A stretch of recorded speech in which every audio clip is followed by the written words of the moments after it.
नमस्कार, ABC channel में आपका स्वागत है। मैं हूं सचिन श्रीवास्तव और आप मेरे साथ देखेंगे आजमगढ़ से जुड़ी खबरें। आइए नजर डाल लेते हैं आज की खास खबरों पर। खबर के प्रायोजक हैं windows INC, roadways Azamgarh, UPVC window और डोर्स के विक्रेता, wooden touch Varnath Azamgarh, a complete hardware store, Rama multi speciality hospital and trauma centre Narauli Azamgarh और मोतीबाल रेस्टोरेंट पुरानी सब्जी मंडी आजमगढ़। पिछले 2 दिनों से बादल और कोहरे के साथ बूंदाबांदी ने सर्दी बढ़ा दी है। ठंड के आगमन के चलते अब सुबह से बादल छाए रह रहे हैं। बूंदाबांदी से मौसम का मिजाज पूरी तरह से बदल चुका है। जाड़े की पहली बरसात के बाद बड़ी ठंडी ने अपना आक्रामक रुख दिखाना शुरू कर दिया है। ठिठुरन और गलन के चलते जनजीवन बुरी तरह प्रभावित हो उठा।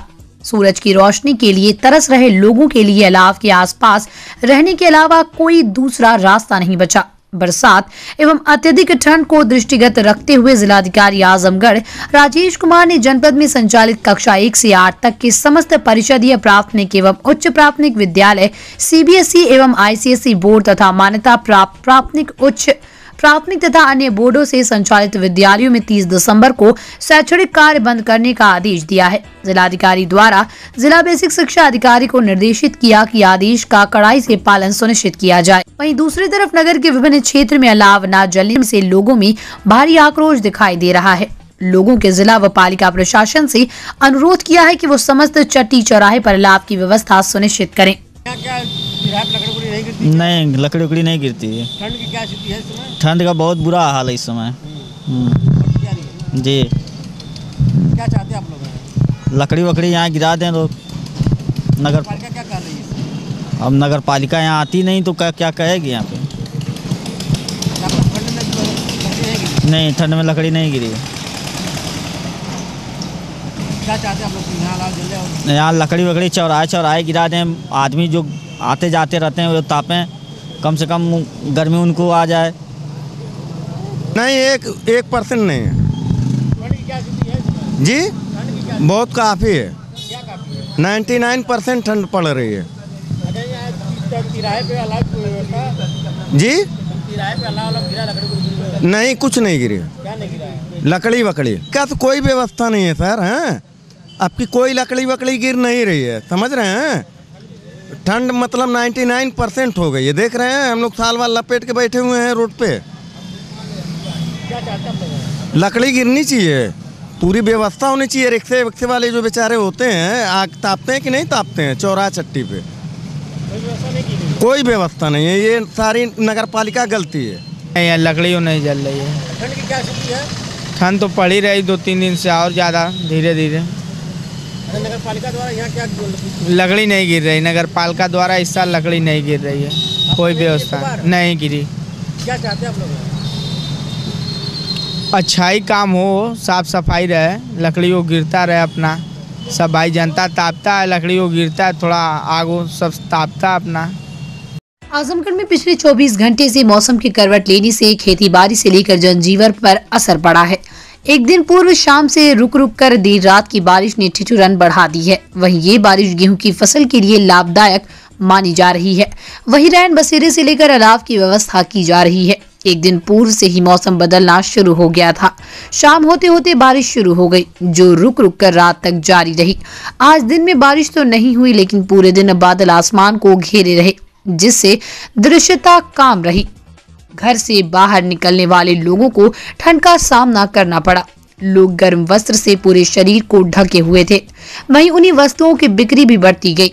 किसानों ने बताया कि जिन्होंने गेहूं की फसल बो दी है और सिंचाई की तैयारी कर रहे थे, उनके लिए ये बारिश बहुत ही लाभदायक साबित होगी। जिन्होंने अभी तक गेहूं नहीं बोया, उनके लिए थोड़ा सा नुकसानदायक होगा। इसके अलावा अभी इतनी बारिश नहीं हुई है कि सब्जियों को नुकसान हो। अगर और बारिश होगी तो आलू व हरी सब्जी को नुकसान हो सकता है।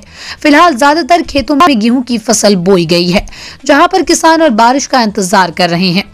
ज्यादा से ज्यादा फायदेमंद है और नुकसान बहुत कम है। 80% फायदा है, 20% नुकसान है। किसको फायदा है, किसको नुकसान है? जिनका गेहूं नहीं बो गया है उनको नुकसान है, और जिनका बो गया है उनके लिए फायदा है। प्याज के लिए नुकसान है।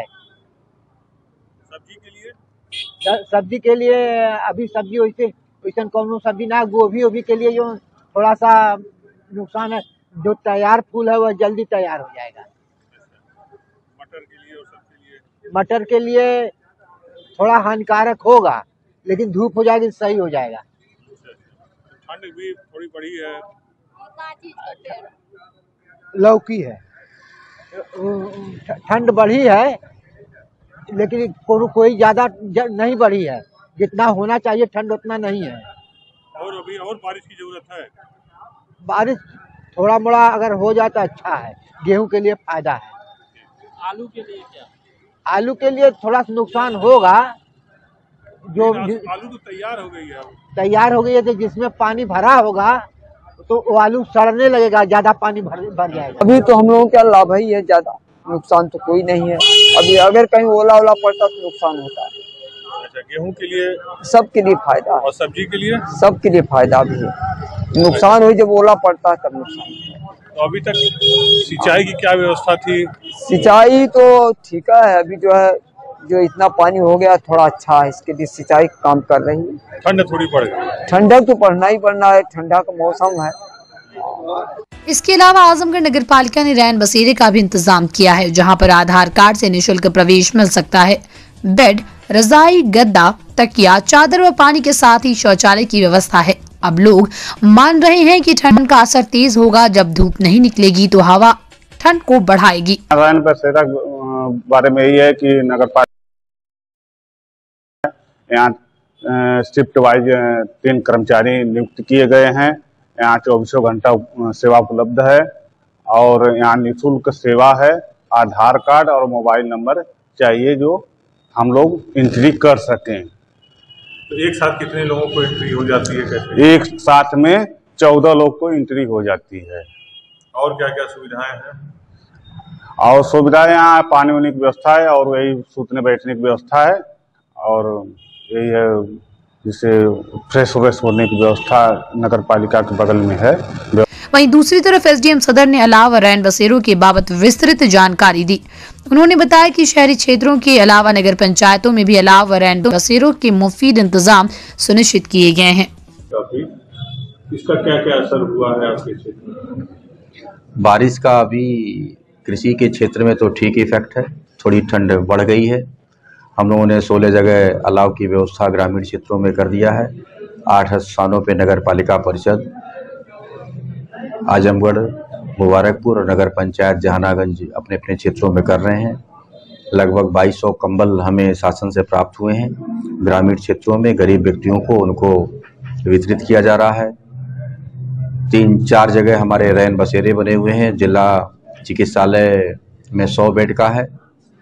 कलेक्ट्रेट के सामने भी रैन बसेरा बनाए गए हैं और नगर पंचायत मुबारकपुर में और जहानागंज नगर पंचायत में यात्रियों के ठहरने के लिए रैन बसेरे का इंतजाम किया गया, जहां पे बिस्तर, शौचालय, पेयजल और अलाव की व्यवस्था की गई है।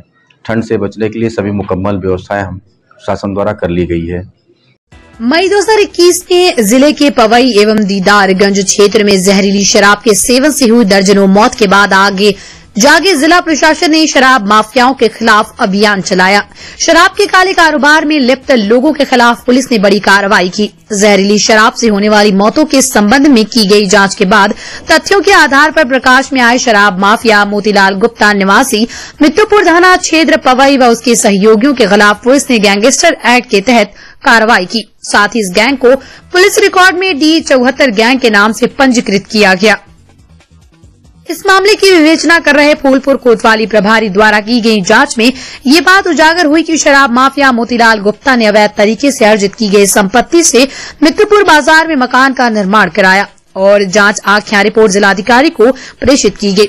इसी आधार पर जिलाधिकारी राजेश कुमार ने शराब माफिया द्वारा अवैध तरीके से बनाई गई चल संपत्ति को कुर्क करने का आदेश जारी किया, जिसके अनुपालन में पुलिस अधीक्षक अनुराग आर्य के निर्देश पर मंगलवार को पवई थाने की पुलिस ने गैंगस्टर मोतीलाल के मित्तुपुर बाजार स्थित मकान को कुर्क कर लिया। जब्त की गई चल संपत्ति की कीमत 12 लाख रुपए आंकी गई है। तत्व और शराब माफियाओं के विरुद्ध चलाए जा रहे अभियान D74 गैंग जो जनपद में अवैध शराब के कारोबार के संबंध में पंजीकृत गैंग है, इसके गैंग लीडर मोतीलाल गुप्ता कि आज लगभग 12 लाख के करीब की संपत्ति को 14(1) गैंगस्टर एक्ट के तहत कुर्क किया गया है। मोतीलाल गुप्ता के विरुद्ध थाना पवई पर 58/2021 अवैध शराब के संबंध में मुकदमा पंजीकृत किया गया था, जिसके बाद इनके पूरे गैंग के ऊपर गैंगस्टर एक्ट की कार्रवाई की गई 111/21, जिसकी विवेचना SHO फूलपुर के द्वारा की जा रही थी। विवेचना के दौरान इनको यह ज्ञात हुआ कि अवैध शराब को इस कारोबार से इनके द्वारा काफ़ी संपत्ति अर्जित की गई है, जिससे इन्होंने एक ज़मीन खरीदी है और उस पर अपना मकान बनाया है। नियमानुसार इसकी जांच कराते हुए विवेचना करते हुए एक रिपोर्ट जिलाधिकारी को प्रेषित की गई, जिनके द्वारा 14(1) गैंगस्टर एक्ट के तहत इसकी ये ज़मीन कुर्क करने का आदेश दिया गया है, जिसका आज कंप्लायंस कराया गया। अवैध शराब के कारोबार में जो भी लोग संलिप्त हैं उनके विरुद्ध लगातार हमारे द्वारा हिस्ट्री शीट खोलने की, गैंगस्टर करने की, गैंग पंजीकरण करने की और उसके बाद उनका 14(1) गैंगस्टर एक्ट के तहत जो अवैध प्रॉपर्टी है उसको कुर्क करने की कार्रवाई जनपद में की जा रही है। आगामी चुनाव को दृष्टिगत रखते हुए हम ये सुनिश्चित कराएंगे कि किसी भी प्रकार का अवैध शराब का कारोबार जनपद में किसी भी प्रकार से न चलने दिया जाए और जो भी लोग इसमें संलिप्त है उनके विरुद्ध कठोर कार्रवाई लगातार पुलिस करती रहे। आजमगढ़ के देवगांव कोतवाली के क्राइम इंस्पेक्टर सियाराम यादव के अनुसार मंगल बुध की रात को 1:30 बजे के करीब सूचना प्राप्त हुई कि तरफकाजी गांव के सामने नेशनल हाईवे 233 पर ट्रक से कोई दुर्घटना हुई है। पुलिस मौके पर पहुंची तो देखा कि युवक ट्रक के पहिए के नीचे मृत अवस्था में पड़ा हुआ है, जिसकी उम्र 23-24 वर्ष के करीब लग रही है। ट्रक का नंबर UP 64 AT 3741 है, जिसको पुलिस ने कब्जे में ले लिया और उसे थाने में ले आई। शव को भी पुलिस ने अपने कब्जे में ले लिया तथा समाचार लिखे जाने तक उसकी शिनाख्त नहीं हो सकी है। पुलिस ने शव को पोस्टमार्टम के लिए भेज दिया। दुर्घटना स्थल के आसपास कोई भी बाइक तथा साइकिल आदि भी नहीं मिली, जिससे शव की शिनाख्त नहीं हो पा रही है। मृत युवक कौन है? बुधवार को भोर में 5 बजे के करीब लाइन से आजमगढ़ की ओर से कई ट्रकें नेशनल हाईवे 233 पर वाराणसी से आजमगढ़ की ओर जा रही थी। देवगांव कोतवाली क्षेत्र के चिवार में एक ट्रक ने अचानक ब्रेक मार दिया, जिसके परिणाम स्वरूप पीछे से आ रहा ट्रक दूसरे ट्रक में टकरा गया, जिससे खलासी 30 वर्षीय सुनील कुमार पुत्र रामचरण निवासी नागनाथ हरैया जट्टा राबर्ट्सगंज सोनभद्र की मौत हो गई, जबकि चालक सनाउल्ला पुत्र अब्दुल वहीद निवासी शिवतारा आलापुर अम्बेडकर नगर बाल बाल बच गया। आनन फानन में पहुंची पुलिस ने शव को कब्जे में लेकर पोस्टमार्टम के लिए भेज दिया। हुनर संस्थान आजमगढ़ द्वारा प्रतिभा निकेतन स्कूल में चल रहे हुनर रंग महोत्सव अखिल भारतीय नाटक एवं लोक नृत्य समारोह के अंतिम दिन 3 नाटकों का मंचन हुआ। पहली प्रस्तुति के रूप में पथ जमशेदपुर झारखंड के कलाकारों द्वारा मोहम्मद निजाम के निर्देशन में नाटक कन्यादान का मंचन किया गया। विजय तेंदुलकर द्वारा लिखित इस नाटक का हिंदी अनुवाद बसंत देव ने किया है। नाटक के माध्यम से समाज में फैले जातिगत भेदभाव पर प्रहार किया गया। ये दिखाया गया कि लोग आदर्शवादी बातें करते हैं, लेकिन सहयोग करने की बात आती है तो पीछे हटते नजर आते हैं। नाटक में दिखाया गया कि आजादी के इतने लंबे समय बाद भी समाज में जाति वर्ण भेद खत्म नहीं हुआ है। ज्योति को एक दलित युवा अरुण अठवाले से प्यार हो जाता है। नाटक की शुरुआत समाजवादी कार्यकर्ता नाथ देवला लीकर से होती है। उसकी बेटी ज्योति को एक दलित युवा अरुण अठवाले से प्यार हो जाता है। वो शादी का प्रस्ताव परिवार के सामने रखती है। देवला लेकर इसे स्वीकार कर लेता है। ये बात ज्योति की मां सेवा मुखर्जी को पसंद नहीं आती। वो सामाजिक कार्यकर्ता है, लेकिन परिवार में आ रहे इस परिवर्तन को स्वीकार नहीं करना चाहती। 2 विचारधाराओं के बीच अंतर्विरोध शुरू हो जाता है। एक तरफ समाज में परिवर्तन की बात करती है, लेकिन एक दलित युवक से बेटी की शादी होने के खिलाफ खड़ी हो जाती है। पिता के आदर्शों पर चलती है बेटी। ज्योति और अरुण की शादी के कुछ दिन बाद उनकी लड़ाई शुरू हो जाती है। वो शराब के नशे में उसे मारपीट करने लगता है। उससे मन में जाति भेद आ जाता है। वो पति का घर छोड़कर पिता के घर आ जाती है। वहीं अरुण एक पुस्तक के विमोचन के लिए ज्योति के पिता को अध्यक्ष के रूप में बुलाते हैं। इस दौरान वो भाषण देता है, जिसकी समीक्षा उनकी बेटी करती है, जिसके बाद वो अरुण के पास वापस चली जाती है। नाटक के प्रमुख पात्रों में मोहम्मद निजाम, छविदास, आकांक्षा गुप्ता इत्यादि थे।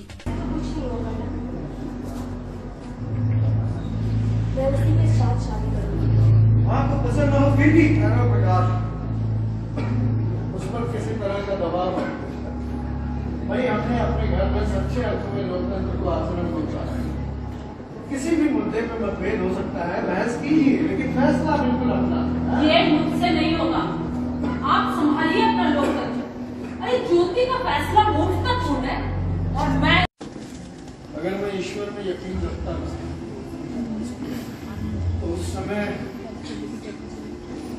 अपना दामन फैला करके हे ईश्वर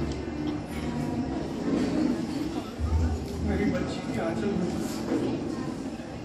दुनिया की सारी खुशियां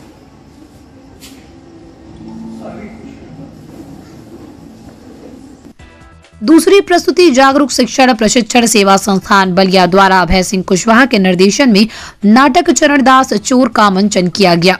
ख्याति लब्ध नाटककार हबीब तनवीर द्वारा लिखित इस नाटक में चरणदास एक छोटा चोर अपने जीवन से असंतुष्ट और जिंदगी से भागकर है। आखिरकार वह एक गुरु से मिलता है जो उसे प्रतिज्ञा दिलाता है जो उसे मुक्त कर देगी। नाटक के प्रमुख कलाकारों में पुनीत पासवान, छोटेलाल प्रजापति, अभय सिंह कुशवाहा, सुमित प्रसाद, आशुतोष सिंह, अजीत यादव, सलोनी कुशवाहा, ब्रिजेश राय, अर्जुन वर्मा, राजू यादव थे।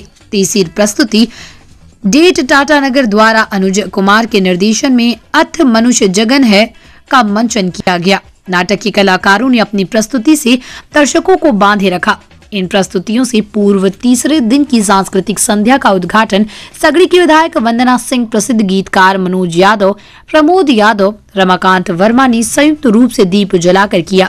आए हुए सभी अतिथियों का स्वागताध्यक्ष समाजसेवी अभिषेक जायसवाल, दीनू, संस्थान अध्यक्ष मनोज यादव, हेमंत श्रीवास्तव, गौरव मौर्य ने किया। वरिष्ठ रंगकर्मी सुनील दत्त विश्वकर्मा ने संचालन व महोत्सव का संयोजन किया।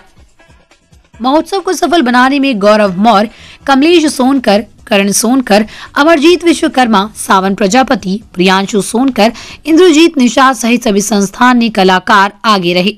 समाजवादी योजना सभा के प्रदेश अध्यक्ष अरविंद गिरी ने आजमगढ़ निवासी गुल्लू यादव को सयूस का प्रदेश सचिव बनाया गया है।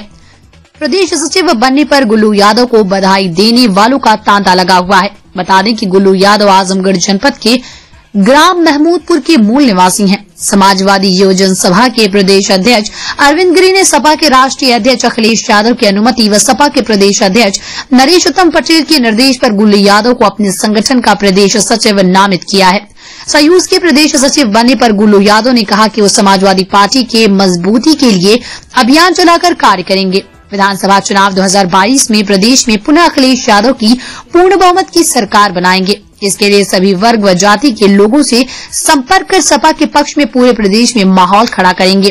गुल्लू यादव को बधाई देने वालों में मुख्य रूप से अरविंद यादव, अनिल यादव, गिरजा प्रसाद वर्मा, गोपाल यादव, शैलेश यादव, शुभम यादव, चंदन यादव, चंद्रेश यादव, विजय बहादुर यादव, शैलेंद्र यादव समेत अन्य लोग शामिल रहे।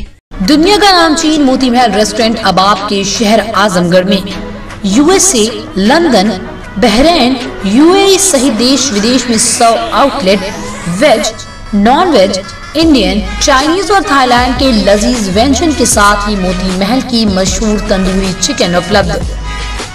वैलेट पार्किंग की विशेष व्यवस्था। आपको वेज है पसंद या आप नॉनवेज के शौकीन हैं, दोनों जरूरतों को पूरा करेगा Moti Mahal restaurant. Central bank के नीचे चौक रोड, पुरानी सब्जी मंडी, आजमगढ़। वुडन और एल्युमिनियम हुआ पुराना, UPVC विंडो और डोर्स का आया जमाना। अपने घर, मकान और ऑफिस में लगवाएं शानदार UPVC विंडो और डोर्स। दीमक, पेंट, पॉलिश के खर्चों से बचें। High security, sound proof, energy saving, fire resistant, water proof, one time investment. UPVC window और डोर्स अब आपके शहर आजमगढ़ में उपलब्ध। Windows INC besides BJP office, roadways, civil lines, Azamgarh. Wall interior के लिए भी संपर्क करें। 3D wallpaper, 5D wallpaper, designing wallpaper, kitchen, bedroom and drawing room wallpaper. Rama hospital Narauli Azamgarh में doctor Amit Singh, doctor Khushboo Singh, doctor Pankaj Sharma, doctor Ajit Kumar, doctor Amit Kumar Singh, doctor Brajesh Kumar Chauhan, doctor Dheeraj Singh, doctor Ankur Yadav और doctor SK Chaudhary दे रहे हैं अपनी सेवाएं।